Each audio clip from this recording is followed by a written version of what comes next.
Hello, fabulous friends and fans. Welcome to this episode of Nadiya Shah Productions.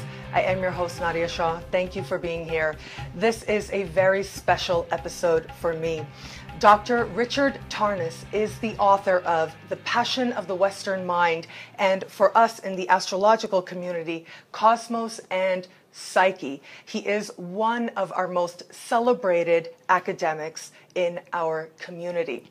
Now, a bit of a personal story. I will go back a bit. I remember shortly after I got accepted into my MA program, I got this long reading list, and right at the top was Cosmos and Psyche. And of course, that was the first one I ordered.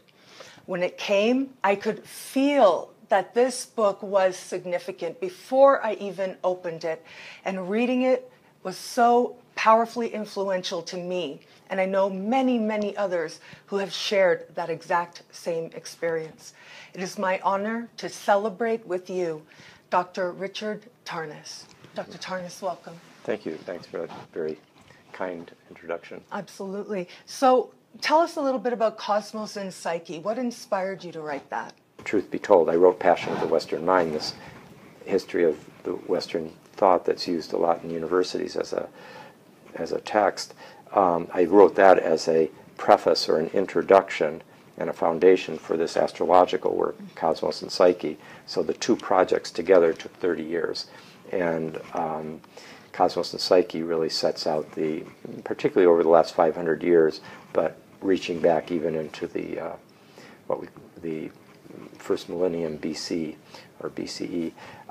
I sketched out in a pretty precise way these major planetary cycles and the major shifting epochs of the collective psyche as seen in history, and put it into a book that also contained a certain amount of setting of the stage in a philosophical, metaphysical way. Like, how can we even imagine that astrology works? Because I was trying to be forming a bridge between the world of astrologers who've been initiated into this kind of cosmos, a bridge from them to the mainstream academic world, which is, where I teach philosophy and cultural history, and yet for whom astrology is just the gold standard of superstition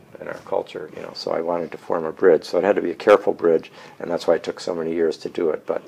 And so how do you feel about that bridge? I mean, certainly you've been imperative in helping to forge that bridge, but when I think about the effort that it must have taken, the approach it must have taken, and also the inner confidence that it must have taken to share that, look, this is something I want to study, this is something I have to share.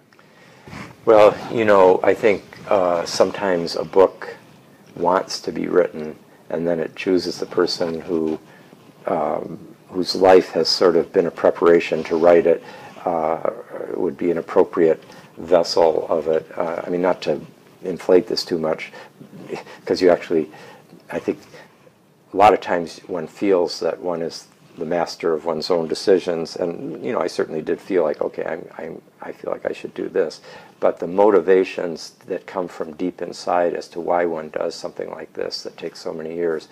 Many writers, many artists have that feeling that they're doing something in part because they're inspired to do it by some daimon, some inner impulse, some karmic obligation, and then when the universe is finished with you doing that, it drops you like a limp dish rag on and until you get enough energy for the next big project. When one's doing the work on one's own, writing or researching, I mean, part of it, one's just doing it because one wants to, and for many years, I didn't particularly know how far out into the world it might go. So it's a great unexpected delight to know that there are people in the world like yourself who are taking the seeds that are planted, or the ideas that may have helped articulate something that you already felt, or open up a horizon that you sensed was there, but now it becomes clear. It's for the rest of human civilization, people will be able to go and get this book and gain something from what you put into the world or what you were a vessel for. And my hope is that with this show, in some way, I am also documenting and making immortal the amazing people who have contributed to our field. So thank you again for being here. Oh, thank you very much. And thank you very much for being here to celebrate Dr. Richard Tarnas with me. If Dr. Tarnas should be in your city, you must go. I've heard him speak, and it's always a very moving experience, so you must go. Until we connect again, take care. Astrology's biggest stars are right here. Nadiya Shah Productions, new episodes every Thursday.